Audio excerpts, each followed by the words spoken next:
And then so after the match, you kind of have like the fans are like kind of deflated. So Moxley, in his infinite wisdom, he gets up and like, so he's obviously he's babyface now, so he's like frustrated with it. But then so he makes it look like he's going over to talk to the ref, makes it look like he's frustrated or whatever. Maybe trying to get like a 5-minute extra, you know, that kind Which of thing. I kind of liked because we've been trained to think that's the thing, that they didn't even go that route, because that's the trope, right? Is like you're almost, as a wrestling fan, wired to be like, okay, here comes somebody at least pitching 5 more minutes. Yeah. And nobody did, which kind of is refreshing. Yeah, and then, but apparently it's Moxley like telling a new pitch to the ref so that like the fans can be happy. So again, like Takeshita just finished. So then the ref relays it to Takeshita. They get face to face. Takeshita forearm, raging fire, and the fans are all happy. Hey ref, let this giant man just ragdoll me for a second. I'm good with it. He's a company guy, right? I love that, and it's those kind of things that are like gonna make. I think people are gonna realize when he's done how valuable Moxley is. I feel like that's the type of guy that you maybe want in a backstage capacity. Absolutely, and I wouldn't be surprised if he's kind of there already. Like, he's one of those guys where like once he's done wrestling, he's just gonna like seamlessly transition backstage. It's quite endearing that it seems like he's there for the good of wrestling more than like himself. Yeah, and it's like, might not be true, but that's how it feels.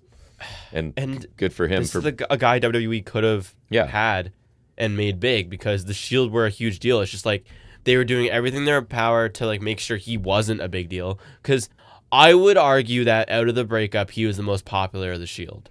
I think they just went. They didn't want him to be. Look at Roman Reigns first, and then Seth Rollins is good enough. For like Seth Rollins is our worker guy. Yeah. And then what the heck do we need a death match guy for? Yes, I think they saw him and like they didn't want him to be more than like the kind of goofy-ish mid-card guy.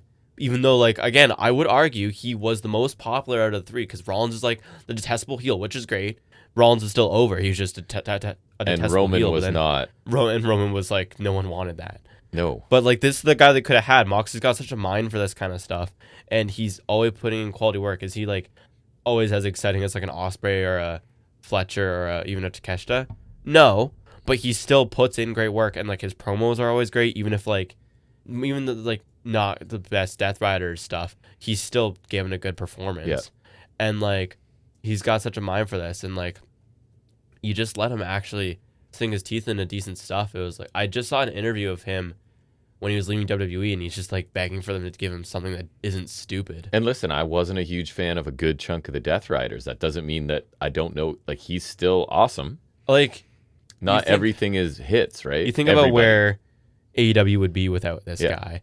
He gets called the ace for a reason. Because like the way they call the pillars, it's like the future stars, and I get what they're going for, but like if we go actual pillars, to me, it's like it's Moxley, Hangman, Omega, and I'm gonna cheat saying the Bucks. Yeah, like it's the Elite and Moxley. Yeah, right. Like there's a reason when Hangman's the main character, things are great. There's a reason that like when the Elite are together or when they're feuding, things are great. When Moxley's champion, other than like some of the Death Riders, but like things are steady with Moxley. And credit to Jericho was a huge catalyst at the beginning. Jericho, I don't think he was. I think in the early going he was a pillar, but like if I'm looking at overall tenure, I'm not going to call him a pillar. He was like the instant. I'll always give credit to Jericho for like he was important and he was necessary. Yep. In the early going, he just overstayed his welcome to a degree. He just went over a cliff at some point, right? And then But Moxley is... And a victim of his own gimmick of I have to reinvent myself because all of them can't be good. Yes. Right? Learning tree,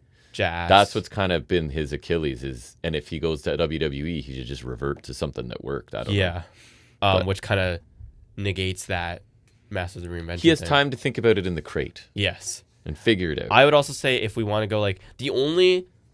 Actually... Because, like, I guess it's not a Mount Rushmore, so you can have more pillars. The only, like, pillars they name that are actually pillars are MJF and Darby. Yes. I think Jack Perry's great right now. Not a pillar. No, hell no. And Guevara's, like, in Ring of Honor. That's crazy. You might have said, might as well say Garcia's a pillar. Right? He's actually, we actually see him. I would call Wheeler Yuta more of a pillar than... That's right. Guevara. But, like, not Perry. Darby and MJF absolutely feel like... If Darby were to ever leave, I feel like something would be missing, and then if MJF left, I would absolutely think something's missing. Yes. And then like future pillars, you're talking Take, Fletcher,